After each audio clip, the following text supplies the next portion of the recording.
Hey youth, don't wait for change. If you want the change, then be the change. Hey youth, don't you wait for change. If you want the change, then be the change.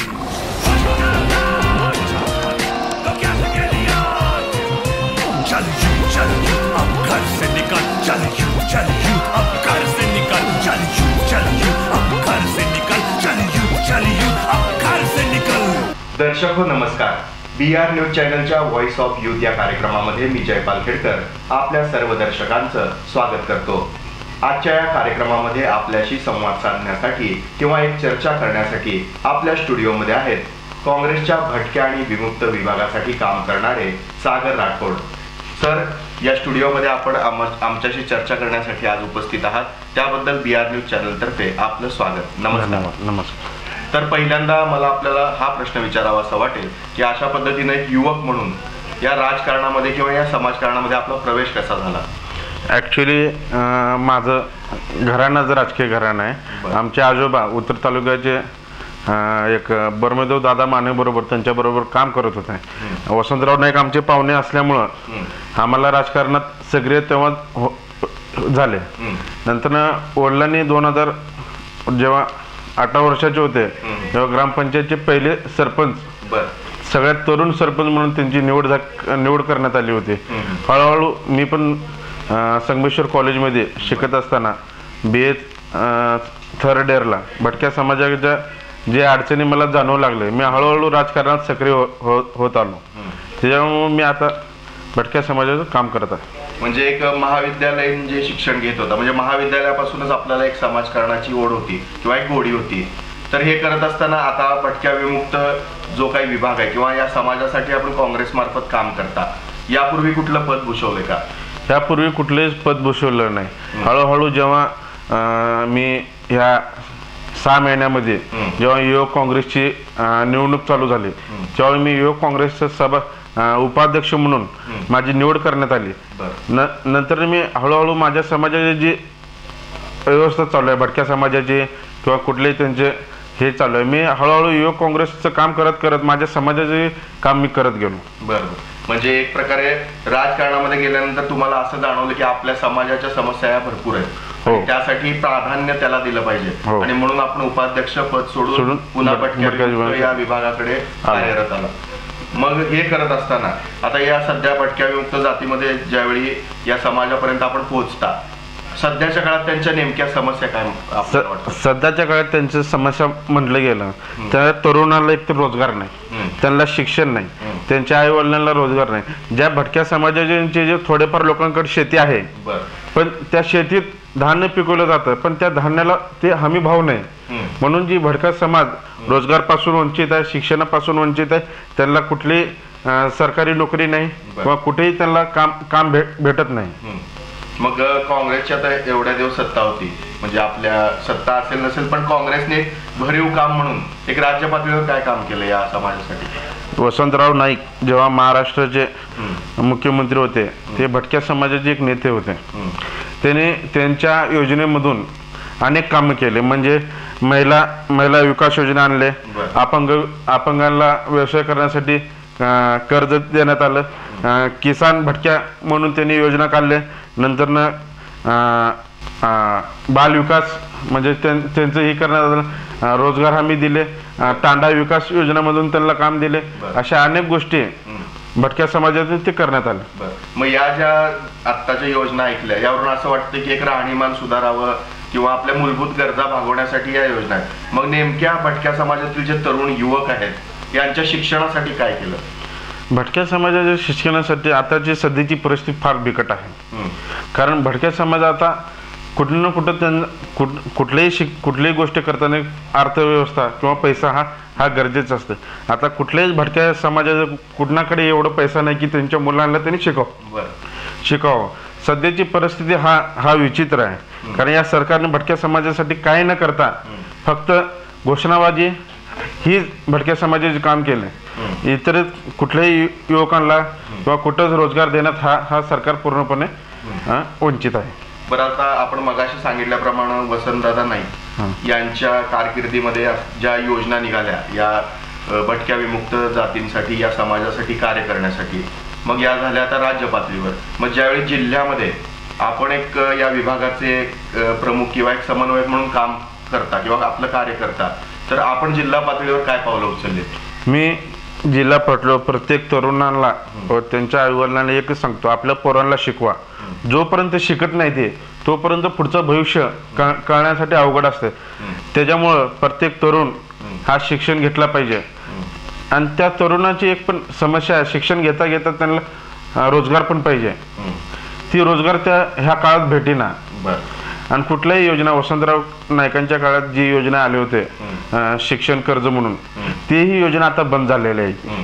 कारण मी जेव्हा समाज कल्याणमध्ये विचारपूस केलो, ह्या 5 वर्षात एकालाही या कर्जाचा लाभ झाला नाही. त्याच्यामुळे हा युवक पूर्णपणे थांबलेला. मग या समाज कल्याण विभागानं या योजना का थांबवल्या, यामागे काही कारण आहे? या मागं कारण म्हणजे जी सरकार निधी देत होतं ती निधी पूर्णपणे थांबवलेला आहे. कारण ह्या निधीची काय गरज नाही असं म्हणून मुख्यमंत्र्यांनी पूर्ण योजने पूर्ण थांबवलेली. मग या योजना पुन्हा कार्यान्वित होण्यासाठी आपण काय पावलं उचलले? म्हणजे याचा पाठपुरावा केला, आंदोलनं केली, मोर्चे केले, किंवा एक जिल्हा पातळीवर काम करत असताना या समाजासाठी लक्षात राहण्यासारखं या काँग्रेसने आतापर्यंत काय केलं? ह्या काँग्रेस सरकारने आतापर्यंत जेव्हा प्रत्येक काम हा भटक्या समाजासाठी केलेला आहे. जेव्हा सोलापूरमध्ये भटका समाज सगळ्यात जास्त आहे, हा गुन्हेगारी समाज म्हणून ओळखला जाणारा समाज आहे. जेव्हा पंडित जवाहरलाल नेहरू भारताचे पहिले पंतप्रधान सोलापूरमध्ये रामवाडीत येऊन भटक्या समाजाला स्वातंत्र्य करतो, त्या गुन्हेगारीतून मुक्त करतो, तेव्हापासून हा काँग्रेस सरकार प्रत्येक योजनेमध्ये भटक्या समाजाला पूर्णपणे योजना आणून त्यांचे 100% आडेखरे योजने, त्यांना पैसा, त्यांचे शिक्षण, या गोष्टीपासून त्यांना पूर्णपणे पूर्वत केले होते. मग हे सर्व असताना तुम्ही म्हणता की एका बाजूने आम्ही भरीव कामगिरी केली, तर मग असं असताना एक विकास कामं होत असताना या समाजासाठी वेगवेगळ्या योजना आणत असताना मग पराभव नाही व्हायला पाहिजे होता. मग 2014 साली जी लोकसभेची निवडणूक झाली त्यामध्ये आता सोलापूरचा विचार केला किंवा संपूर्ण देशामध्ये, मग काँग्रेसचा पराभव का झाला? काँग्रेसचा पराभव असं म्हणता येणार नाही. कारण हा जी नरेंद्र मोदी आता जे भारताचे पंतप्रधान आहे, जे सोलापुरात येऊन जे भाषणे केले होते, मी प्रत्येक गरिबांना 15-15 लाख दिले त्यांच्या खात्यात, त्या 15-15 लाखाच्या आशेमुळं कुठं तर हा समाज वळला गेला. त्यांना आम्हीच दाखवलं, त्यांना पैशाचं बळी पडून कुठं तर आपल्याला 15 लाख रुपये भेटतील आणि आपलं काहीतरी भागेल म्हणून हा समाज काँग्रेस पासून थोड्या दिवसांनी वळला गेला. नंतर त्यांना कळालं कुठलेही आपल्याला 15 लाख रुपये भेटणार नाही, काय होणार नाही, ते आपली सगळी योजना थांबलेली आहे सरकारमुळं. म्हणून हा समाज आता कुठं ना कुठं काँग्रेसच्या पाठीमागे उभारण्याचा प्रयत्न करायला लागला. पण प्रयत्न करतोय की उभारणार आहे नेमका? कारण जर कामं खरीच केली असती, विकास कामं जर घडलीच असती, प्रत्येकापर्यंत ती पोहोचली असती, माहीत झालं असतं, तर आमिषाला देखील जनता बळी पडली नसती. मग असं का झालं? कारण का काँग्रेस पक्ष हा मुळापासून सोशल मीडियावर हा ऍक्टिव्हेट नव्हता. आताचे सध्या आमचे तिरुपती परकीपणला जे सध्या सोशल मीडियावर सोलापूर जिल्ह्याचे जे काम करत आहेत, ही प्रत्येक योजना कसं, आणि शिंदे साहेबांनी आतापर्यंत काय काम केलं, भटक्या समाजासाठी काय काम केलं, मुख्यमंत्री असताना ही सगळी ही माहिती सोशल मीडियावर ह्यांनी पुरवत आहे. त्याच्यामुळं सोशल मीडियाचं पूर्णपणे या सध्याच्या स्थितीला काँग्रेस पूर्णपणे फायदा घेत आहे. मागच्या 2014ला काँग्रेस हा सोशल मीडियावर तेवढा ऍक्टिव्हेट नव्हता. त्याच्यामुळं थोडेफार गैरसमज भाजप सरकारने पण भरपूर पसरवलेला सोशल मीडियाचं आमिष पण आणि बळीच पण पडून ह्या भटक्या समाज वंचित राहिलेला आहे. बरं, आता लोकसभेच्या निवडणुका दृष्टिक्षेपात आहे, लवकरच आता या निवडणुका पार पडतील, निकाल लागेल.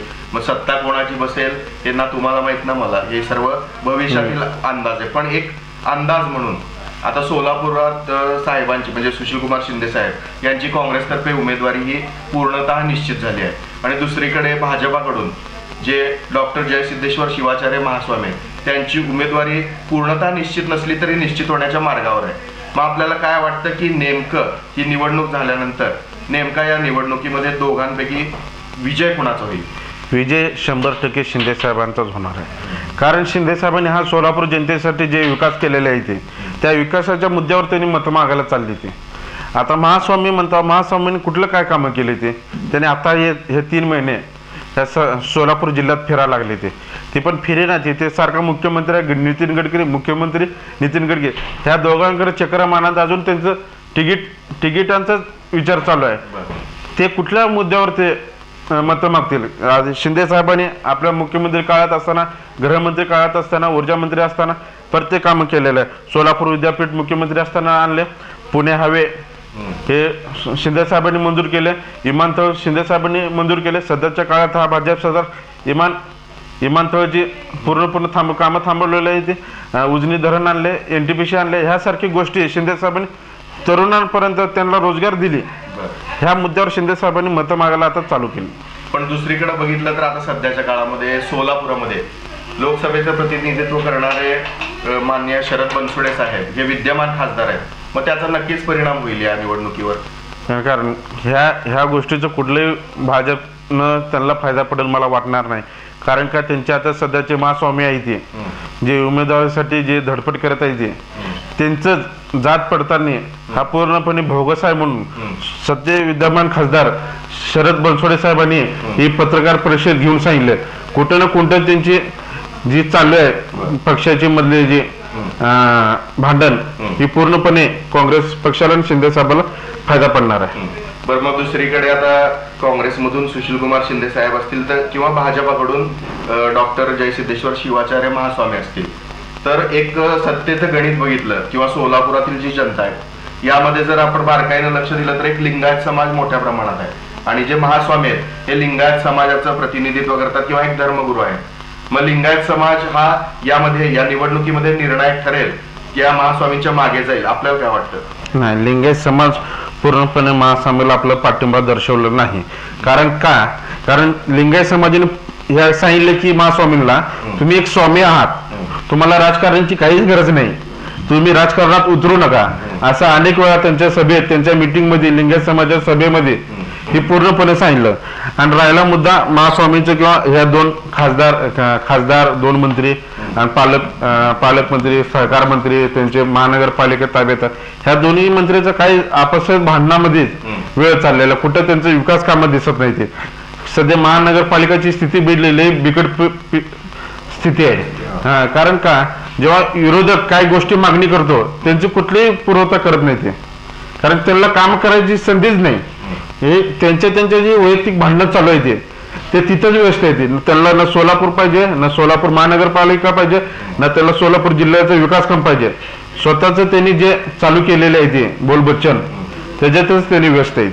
बरं, मग असं असताना एक भटक्या विमुक्त समाजामध्ये आता कामं करत असताना या समाजामध्ये आपण जेव्हा जाता तर कितपत हा समाज किंवा याचा सहभाग राजकारणात समाजकारणात आता होतोय? राजकारणात समाजकारणात हा परिपूर्ण भटका समाज एका पक्षाला पाठिंबा आपलं पूर्णपणे हे केलेले आहे. ती काँग्रेस पक्षाला शिंदे साहेबांनी जी कामं केलेली आहेत त्या मुद्द्यावर हा भटका समाज पूर्णपणे शिंदे साहेबांच्या खंबीरपणे पाठीमागे उभा राहणार आहे आणि 2019ला दाखवून देईल की भटका समाज हा किती ताकदीनं शिंदे साहेबांच्या पाठीमागे हा उभा राहणार आहे. बरं, आता असं होईल की निवडणुका जवळ आल्या, आता प्रचाराची एक रणधुमाळी उठेल आणि पुन्हा आश्वासनं दिली जातील. मग पुन्हा एकदा भटका विमुक्त समाज एक बेरोजगारीचा प्रश्न असेल किंवा शिक्षण कमी असेल या मानसिकतेतून पुन्हा एखादं जर आमिष दाखवलं गेलं तर त्या आमिषाला बळी पडला तर? नाही, यावेळी ते बळी पडू शकणार नाही. कारण सोलापूर जिल्हा काँग्रेस भटक्याचे जे जिल्हाध्यक्ष आहेत सुरेश राठोड यांनी पूर्णपणे आपल्या कामाच्या नियोजनामधनं प्रत्येक तालुका तांडे गावे वस्ती पूर्ण जिल्हा ही पूर्ण मिटिंग घेऊन प्रत्येक गावागावात प्रत्येक तांड्यात वाड्या वस्तीत त्यांनी पोहोचलेले आहेत. जिथे जिथे ते खोटं आश्वासन देईल तिथे जागेवर उघडच करण्यासाठी त्यांनी तिथे माणसं ऍक्टिव्हेट केलेली आहेत. मग आता रोजगार असेल किंवा शिक्षण ह्या समस्या निकडीन आहेत, बऱ्याच वेळा आपल्याला हे निदर्शनास आलं. मग यासाठी किंवा याच्या निराकरणासाठी आपण काय करतोय? सध्या तर स्थितीला हे भाजपच्या काळात जी शिक्षणाची आमची जी परिस्थिती झालेली आहे फार बिकट झालेली आहे. कारण जेव्हा पुण्यात एका भटक्या समाजाच्या पोरांनी आपले विनोद तावडे शिक्षण मंत्री राज्याचे त्यांना विचारलं होतं, म्हटलं होती सर मी आता माझे एवढे शिक्षण झाले, माझे पुढचं भविष्य नोकरीचं काय? ते जेव्हा विनोद तावडे म्हटले त्याला डायरेक्ट अटक करा. मग अटक करा असं म्हटल्यानंतर हा भटक्या समाजाच्या एका पोराला अटक करा म्हणते, त्यांनी त्याचा रोजगार मागत होता, त्याच्या शिक्षणाचा फायदा मागत होता. तर काय फायदा हे ह्यांच्या त्यांच्या सरकारचं. त्यांनी शिक्षण देऊ शकत नाही, धड नोकरी देऊ शकत नाही. कुठल्याही सरकारने कुठेही काही भटक्या समाजासाठी योजना केली नाही. रोजगार तर लांबच राहिला. आज प्रत्येक भटक्या समाज हा गावोगावी फिरून आपले पोट भागवणार आहे. या अशा सारख्या स्थितीमध्ये त्यांना रोजगार नाही, नोकऱ्या नाही, कुठे काय स्थानिक कामं नाही ते. त्याच्यामुळे हा भटका समाज पूर्णपणे जागेवरच थांबलेला आहे. तरी काँग्रेसचं सरकार आलं किंवा नाही आलं ही गोष्ट वेगळी आहे. पण आम्ही जेव्हा कामं करतो, आमच्या पोरांना भटक्या समाजातून कुठल्या प्रकारचे कामं देण्याचं किंवा कुठल्या स्थानिक कंपनीमध्ये कामं बघण्याचे हे आम्ही पूर्णपणे काम करत आहोत. बर, मग आता समजा आरक्षणाचा मुद्दा असेल किंवा विविध योजना असतील, एक वर्तमानपत्र असेल किंवा मीडिया मार्फत ज्यावेळी टेलिव्हिजन आपण पाहतो तर बऱ्याच वेळा एक विविध योजना या भाजप सरकारच्या काळामध्ये बऱ्याच कार्यान्वित झालेल्या आपल्याला दाखवण्यात येतात आणि त्याचबरोबर एक सतत वेगवेगळ्या योजना आणून विकास कामामध्ये आघाडी मारलेलं किंवा एक विकास कामात अग्रेसर असणारं एक सरकार म्हणून भाजप सरकार आपल्याला सांगतंय. मग आपल्या भटक्या विमुक्त समाजासाठी या सरकारचं योगदान काय आहे? नाही, या सरकारचं मला वाटत नाही काही योगदान आहे. कारण वसंतराव नाईक महामंडळाचे पूर्ण पैसा, योजनेचे पूर्ण त्यांनी फंड थांबवलेला आहे. कारण का, तो योजना लोकांपर्यंत पोहोचलेला आहे. कुठं ना कुठं त्यांचा फायदा होत होता. पण या सरकारने पूर्णपणे थांबून वसंतराव नाईक महामंडळाचे पूर्ण योजना पूर्ण रखडलेला आहे, जागेवर थांबवलेला आहे. त्या फंडात कुठलाही पैसा नाही. त्याच्यामुळे ह्या सरकार नुसता जुमलेबाजी, घोषणाबाजी ह्याच्यात व्यस्त येते. त्यांनी कुठलेही कामं भटक्या समाजासाठी केले नाही. मग आता ज्यावेळी कुठल्याही स्थानिक एक पार्श्वभूमी असते की त्या पार्श्वभूमीवर कुठंतरी एक संख्याबळ असेल किंवा एक शक्ती जी म्हणतो ती तिथं असते. मग आता सोलापूर लोकसभेमध्ये जर आपण पाहिलं तर विद्यमान खासदार हे भाजपाचे, त्यानंतर आपली जी पालिका आहे या पालिकेमध्ये जी सत्ता आहे ती देखील भाजप सरकारची, त्यानंतर जे आपले कॅबिनेट मंत्री असतील पालकमंत्री म्हणजे दोन जे आमदार आहेत हे दोन्ही कॅबिनेट मंत्री पदावर कार्यरत असे माननीय विजयकुमार देशमुख साहेब आणि सुभाष देशमुख साहेब हे दोन्ही आहेत. मग यांचं जे नेतृत्व आहे म्हणजे एक प्रकारे भाजपाची संख्या किंवा एक शक्ती जास्त आहे पक्षाची, तर याचा लोकसभा निवडणुकीवरचा काय परिणाम होईल? मला तर वाटत नाही त्यांचा काय परिणाम होईल. कारण मागच्या परिस्थितीत बघितलं गेलं, बाजार समितीच्या निवडणूक काळात जेव्हा भाजप सरकारचे आमदार असताना अजून त्यांना पालकमंत्री पद, बाल विकास कल्याण मंत्री एवढे मंत्री पद त्यांना असून सुद्धा त्यांनी भाजपच्या पॅनलवर बाजार समितीचे निवडणूक लढवले नाही. कारण का, त्यांना माहित आहे हे कुठे ना कुठं पराभव होणार आहे आणि पराभव झालेले आहेत. कारण सुभाष बापूंनी पूर्णपणे तोंडाशी पडलेला आहे. त्यांचं पूर्ण पॅनल पडलेलं आहे. 1-2 उमेदवार ते पण काँग्रेसमध्ये सामील झालेले होते. त्याच्यामुळं जी सरकार 2 मंत्री, 1 खासदार, 1 महानगरपालिका ताब्यात असून सुद्धा त्यांना स्वतः जी कामं केले ती कामं केलीच नाही ती, पण ते करणार पण नाही ते. त्या मार्गानुसार त्यांनी जी काँग्रेसच्या पॅनलवर जेव्हा आले तेव्हा हा काँग्रेस पक्ष विजय झालेला आहे. मग असं जरी आपण म्हणत असलो तरी या भाजप सरकारमध्ये आता सोलापूर एक स्मार्ट सिटी म्हणून उल्लेखला गेलाय. मग हा एक विकास कामांचा एक विजय म्हणावा लागेल ना. मग त्याबद्दल काय वाटतं आपल्याला? आपल्या सोलापूरला 9 मार्चला पंतप्रधान आले होते तेव्हा पंतप्रधानांनी 3 रूट ठेवले होते. एक भया चौक, एक रामलाल चौक, एक पार्क रोडवर. हे 3 मार्ग निवडण्याचं कारण का? कारण लोक त्यांना प्रश्न विचारणार होते, त्यांचा निषेध करणार होते. कारण कोणी कुठल्याही मंत्र्याला हा एक मार्ग निवडतो, त्यांनी 3 मार्ग निवडले. त्यांनी गल्लीतून आले, त्याच्यामुळं त्यांचे विकास कामं विचारू नये म्हणून त्यांनी ही प्रयत्न केले. पण ह्या काँग्रेस सरकारच्या काळात जी कामं झालेली आणि या भाजप सरकार जी कामं झाल्या ही काहीच नाही. कारण स्मार्ट सिटी आपण म्हणतो, जेव्हा पंतप्रधान आले, जेव्हा महानगरपालिकेच्या समोर रस्त्याचे जे काम चालू होते ते ताबडतोब ओबडधोबड रस्ता तयार केले. आता पण तुम्ही जाऊन बघू शकता, एखादी गाडी जर गेली ही गाडी अशी बॅलन्स होते. नुसता यायचं, उद्घाटन करायचं, भाषण करायचं. स्मार्ट सिटी म्हणजे काय त्यांना माहित नाही. स्वच्छता नाही, कुठल्या कामं नाही, ती अजून रस्ते आहे तसेच पडले, ते ड्रेनेज कुठं चौकात फुटलेले आहे, ती स्वच्छता नाही. नंतर महानगरपालिकेची परिस्थिती बघितली तर त्यांना कामं करायची माहिती नाही. मग एक प्रकारे कसं होतं की ज्यावेळी आपण सत्तेमध्ये असतो त्यावेळी विरोधकांचं काम, एक लोकशाहीमध्ये तो नियम म्हणावा लागेल लिखित की ज्यावेळी एखाद्या सत्ताधारी कामं करतो तर त्यांना जाब जनतेकडून विचारायचं काम हे विरोधक करत असतात. मग असं असताना ज्यावेळी काँग्रेसची सत्ता होती त्यावेळी भाजपा हा विरोधक म्हणून फार आक्रमक असा पक्ष आपल्याला दिसत होता, की वेळोवेळी प्रश्न विचारले जायचे, वेळोवेळी मोर्चे काढले जायचे, निषेध व्यक्त केले जायचे. पण आता या 4.5 वर्षामध्ये जेव्हा सत्तांतर झालं आणि भाजपाची सत्ता संपूर्ण देशात या ठिकाणी आहे, तर यावेळी मात्र काँग्रेस असेल किंवा इतर पक्ष हे आक्रमक होताना दिसत नाहीत, तर कायम आपल्या पक्षाचा बचाव किंवा एक बचावात्मक पवित्रा घेतलेला त्यांनी दिसतो. तर असं का? असं म्हणू नका की काँग्रेस हा टाइम विरोध केला नाही. जेव्हा काँग्रेस पक्ष जेव्हा मागणी करतो, आमचे महानगरपालिकेचे गटनेते चेतन भाऊ नरोटे त्यांनी प्रत्येक वेळी, मी त्यांना बघत असतो महानगरपालिकेमध्ये, त्यांनी महापौरला प्रत्येक वेळी जाब विचारते. ते जेव्हा जाब विचारलं जातं तेव्हा महापौर बाई हा 5 मिनिटं बसत नाही ते सभेत. मग कुणासमोर जाब विचारायचं? ते पटकन सभा बरखास्त करते, ती जाते, ती काय विचारायचं म्हणलं की निघून जाते ते, कारण ते ऐकत नाही, त्यांची ऐकण्याची क्षमता नाही, कारण त्यांची काम करण्याची क्षमताच राहिली नाही.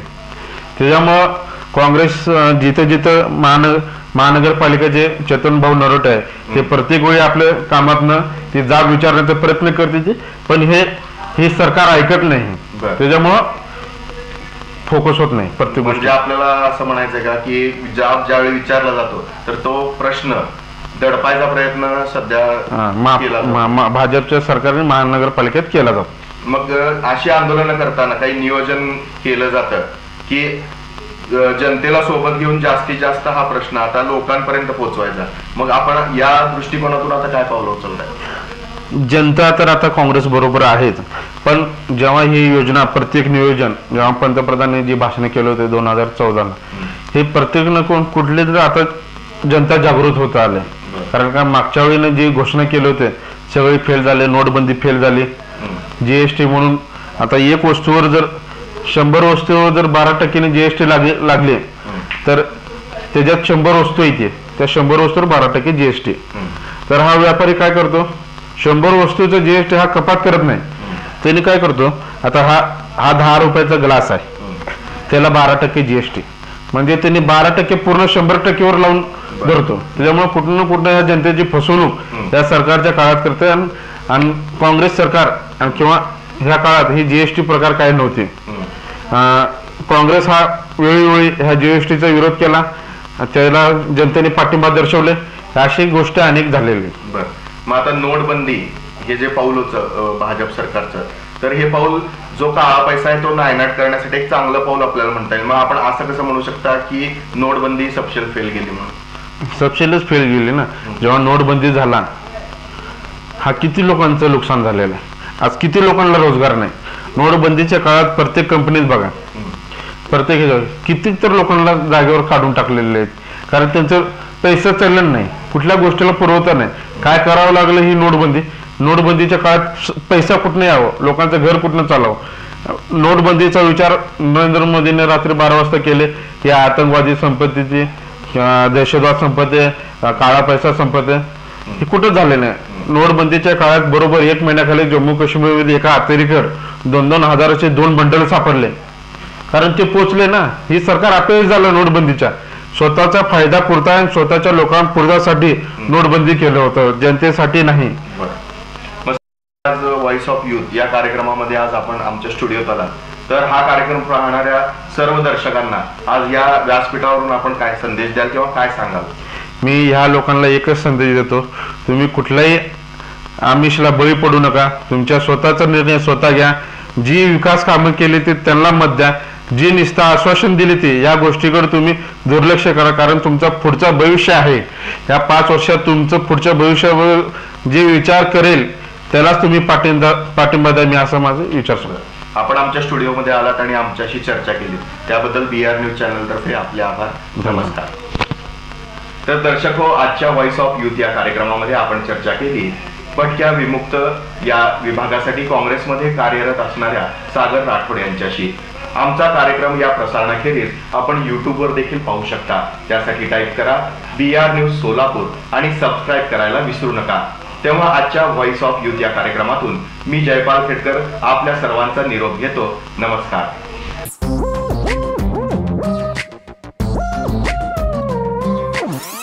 Hey youth, don't wait for change. If you want the change, then be the change. Hey youth, don't you wait for change. If you want the change, then be the change.